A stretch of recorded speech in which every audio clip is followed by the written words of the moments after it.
Hi, Matthias. It's such an honor to be speaking with you about your movie El Castigo. First of all, how are you now?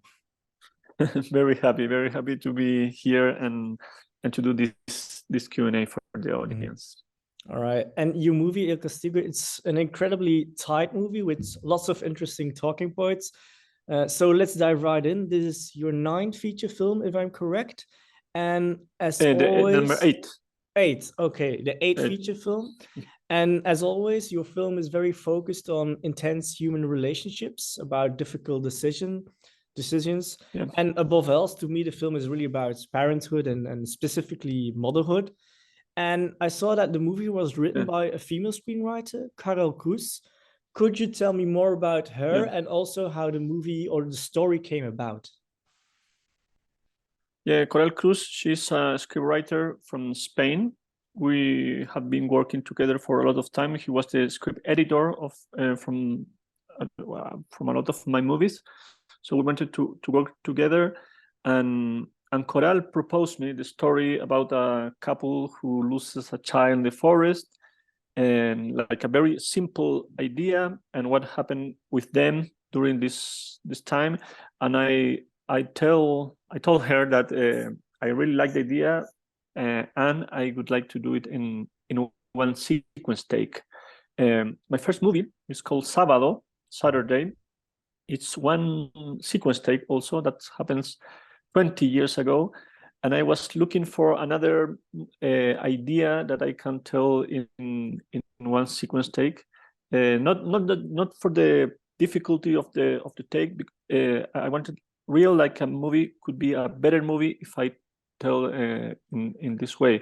So Mhm. that's how the story appeared. And then when we were talking about the topic, and appeared this motherhood topic, and we were reading a lot. And of course, for Coral is a topic very important. She's a mother. She's Mhm.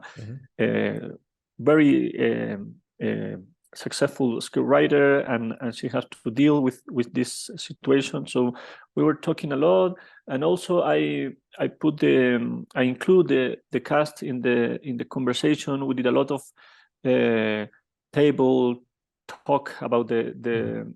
the story, and of course I wanted to avoid the cliche of the, for example, the main character. I really want to build like a real characters. So that's how we talk a lot with Coral and also with my cast. Mhm. And of course, every film is a bit personal Yeah. on a personal level, let's say. And then I was wondering how much of you is in the story. Yeah, a lot of me for sure. In every of my movie, I am very involved. It's not like an autobiographical movie, but in a Mhm. way it is. Uh, I have a child. I didn't have a child when I started with this movie, because I started like years ago. Mhm. Actually, you have to cancel twice because of the pandemic. Okay. Uh, and at the end, it was that was very good for us, because we have more time that the movie was inside us, and Mhm. we were discussing and living the story for these 2 years that we couldn't shoot the movie. And yeah, Do, I am. do you look different to the story now as a father?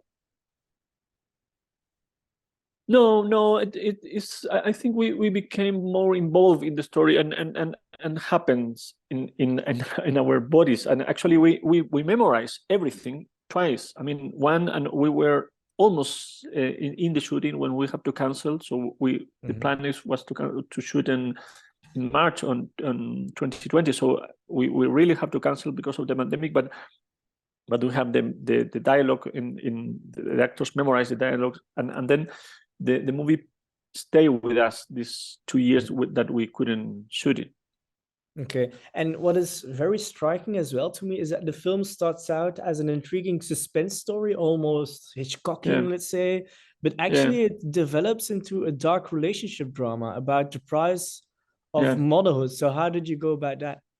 yeah. That for me was very important. The movie has a structure like a suspense movie at the beginning, and for me that was very important, and Coral, she's really good scriptwriter and really good instructor of the movie. So the movie is developing and step by step, and you are seeing like different situation all the time. So the movie works at the big like a thriller or like a suspense movie, but at the end it becomes more my kind of movie, or the movie that I have been doing in my career. So it this mix, and I really love this, how it works, that you start with this thriller and develop in a drama at the end. So you start watching a movie, and then you finish seeing another movie. Yeah, and I really love the character of the mother, because she makes a brutally honest confession about not being able to live happy as a mother of a child, and it's something I think we very rarely see on screen, because I think she says, he only reminds me of what I've given up about her son. So yeah, I was wondering, how did you approach that character of the mother? Yeah, it's Antonia Seger. She's brilliant, the actress, and we have been working together with. I think we did 3 or 4 movies together in the past. So we really was thinking in her when we were developed the script, and as I told you before, I include Antonia in the conversation, not just like an actress, because she's brilliant. Also, I wanted that she can be part of the conversation and of the script. So she put a lot of things of her ideas in the movie, and then we talk a lot. But in one moment we have to memorize the script and start doing it because we have this choreography that was very difficult. But at the beginning we want to avoid the cliche, and we knew that the topic was difficult. So we really want to be really serious and very real, and how to approach to this topic. And of course, we also have to talk a bit about the technical part, because your film, like you said in the introduction, is a perfect example of how you do a single take film. The whole film is just one shot. First of all, please tell me, when and why did you decide to do it in one take? Because your debut was also one take, but why this story in one take? Yeah, as I told you, I was waiting for this for 20 years, because my first movie, Saturday, was in a sequence take, but I need a story that could be like a better movie if I told you in this way. And in this case, when I hear the story, when Coral told me the story, I said, okay, this is the perfect story to tell in this way, because you can see all the process of the couple, and all the time that the child is not here. I mean, it doesn't appear. Is a drama, and of course you can see all the process of her, how she is discovering what is happening, and you are voyeurist of this process when that she's discovering. So for me, more than like be like a director that can be this difficult take, for me what was very more important what happened with the character. So at the end, the camera is not like a protagonist. The camera is just trying to look what do you want to see, and to develop the story, or discover the story at the same time that the characters. And talk me through the process, because I can imagine you have to rehearse quite a bit with the actors. So what went wrong the first time? How many takes did you have to do? So talk me through the process a bit. Yeah, at the beginning we did some rehearsals in Santiago de Chile. We did 1 week of rehearsals. At the beginning, we have this, for example, the first 5 pages, and we did. But in every rehearsals, I include all the crew. We were like a small crew. We were 7 in the forest. But for me, it was very important that all the team had to be in the rehearsal, because we have to rehearse with the sound, with the camera, with all of them, because we have to plan this choreography. So we have this week in Santiago de Chile, in like a open space, when I can park 2 cars and we can have more or less the choreography. And then we moved to the south of Chile, to Lago Ranco, in the south of Chile, which is the forest is called Bosque Quillín, which is incredible because it's fantastic, but you feel scared. You see that when you enter, the temperature is down and it's dark. So it's I knew that will affect the acting and also the energy of the crew, and that works incredible. So then we have 2 weeks in the south.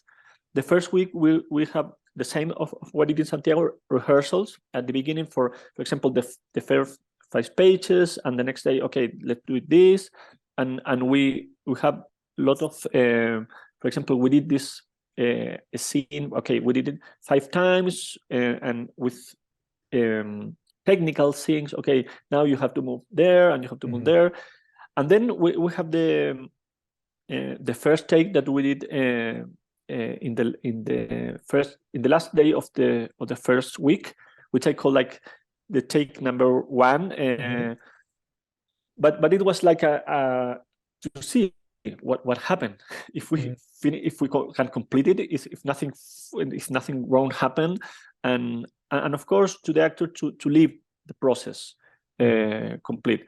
And then the week of the shooting, that was the second week, we did 6 takes. So at the end we did 7 takes of the movie, but we have to do it 1 per day, because we need the sun, the light, so we just can do 1 per day. So after this take, I went to the hotel and I watched it with my editor. But it was funny because it was an editor that he doesn't have a credit. He didn't cut the movie, but it was the editor of my other movie. So and we watched the take and we take notes, and all the things that we have to correct, we do it for the next take. Okay, and what was the most challenging bit about that? Was it the choreography, or was it the dialogue, or?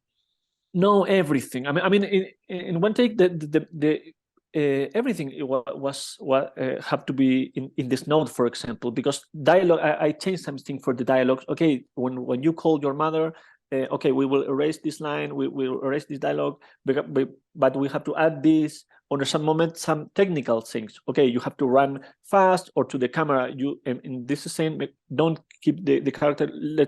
We want to see the other character, and also things like internal thing. For example, in one moment, what is happening to the character? But for me, the most challenging thing was the end of the movie. The last 10 minutes, that was the movie. I mean, if this doesn't work, the movie doesn't work too. So how we do this, or how we arrive to this end, for me was very important. And in one side is for sure it's more difficult, because you can't have any mistake in all the take, but at the end the character lives the complete process of the movie. The actors live the complete process of the movie. So if you want or if you need these actings, I think that works perfect, that they have the whole process of the character. So every day I add changes, directions.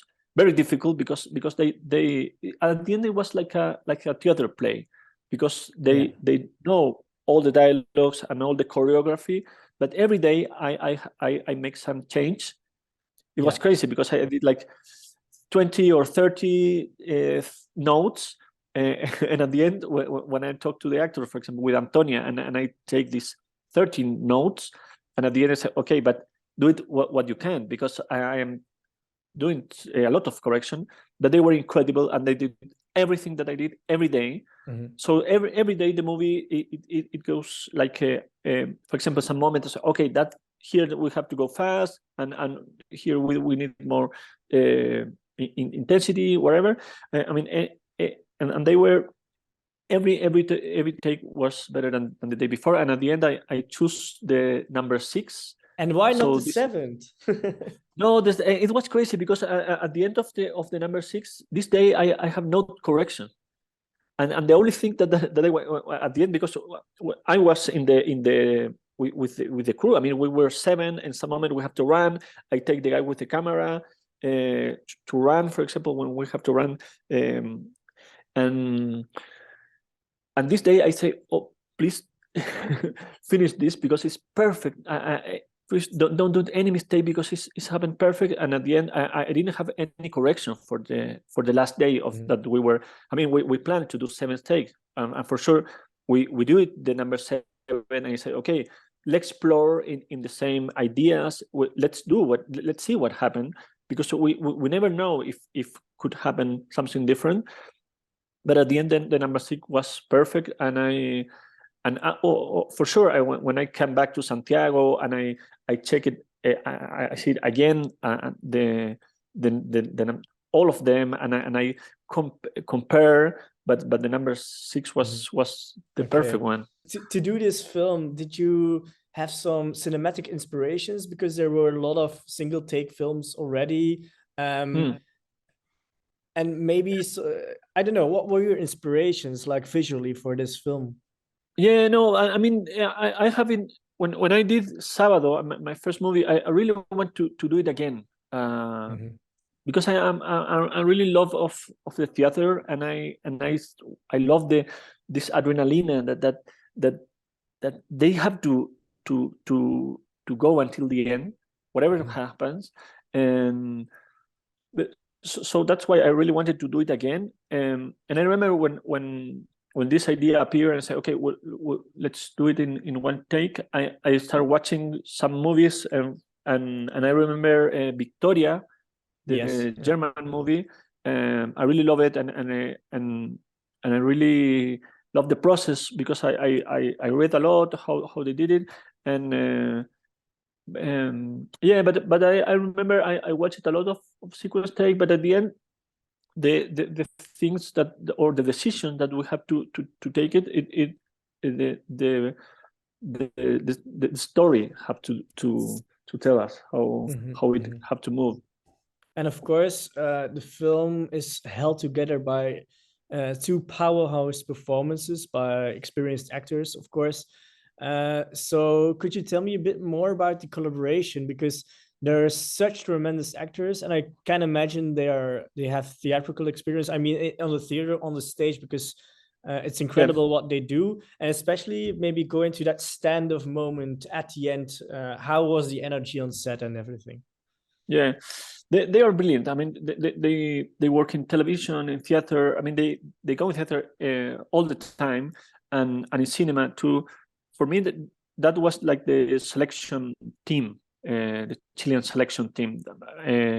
Antonia Seges, Nestor Cantillana, also Cata Saavedra, the policewoman, the agent, and so I really love the process, and I really enjoy. So we were rehearsal a lot. We have a lot of this reading and conversation. And of course, I wanted to discover things, but all the things that we discovered, that was made on the rehearsals. So that's why I needed a lot of time doing rehearsals, because of course we have like a final version of the script, and we did some correction of the dialogues, but at the end we have to discover in these rehearsals, and we were adding things that we discovered in the rehearsal, like very small things, silence or things that happen inside the character. But at the end, I think as you say, this final scene in the forest was very important. But for me, it was crazy, because in one moment I remember I told to Antonia, if you look for Lucas, you have to really you have to be real, not pretending to are finding the boy. I mean, if we enter the forest, okay, let's do it real. And she told me, okay, but at the end, it have to be the same, because of course I put in the script like a very dramatical scene or whatever, and that you imagine that, or or what you want that happens at the end. And she told me, of course, but this also had to be real. So I mean, she can act because she's brilliant, but we make a deal like, okay, this end have to be real too, not acting this end. And okay, so let's do it everything that this end appear, or I mean, happens real. So so that was very, very important for me. And what was also very noticeable in throughout your whole filmography is actually that you never seem to judge your characters, especially because there's a sense of really honest dialogue. She says, "I made a bad call, okay, but that does not make me a bad mother." So how do you go about that, not judging the characters? I think it's extremely important to you. Yeah, yeah. At the beginning, I think avoiding all the cliche or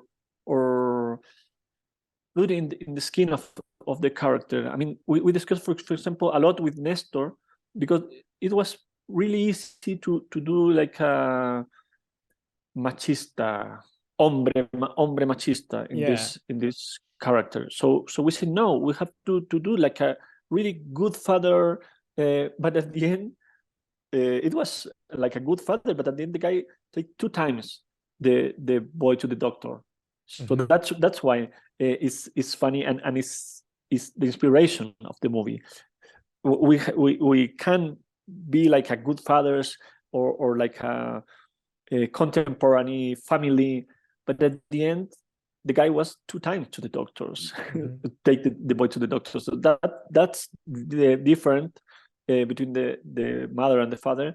Inspiring, that was very inspiring for us. So that was how that we want to enter in these spaces and open the conversations. Would you ever leave your child behind like that in such a dark forest and leaving it behind like that, like the mother, or was it just a bad decision? No, I mean, after the movie, I will never do it. No, but I think it's like for me, it's important to think about what happened when you do like a small bad decision in life, and what happened then. I mean, like a really simple mistake that you can make, what happened, or that can explode and something like this. But at the end, the thing is, the movie is not about this. This is like the first idea, but at the end, the movie is about the family, how we think about a family, not also between a couples, also as a society, because we have to think how we talk, or how we build about about the protection of the child, not just the responsibility have to be in the father or the mother, and at the end is most of the time the mother, but also I think it's important to discuss this as a society. Of course, yeah. And lastly, so much congratulations on your film. I think it's a terrific closing film for us to see, to live. The energy really pays off, I think. So congratulations, and I wish you the best of luck with the future of your career, and especially this film as well. Okay, thank you very much. It was a pleasure to have these conversations.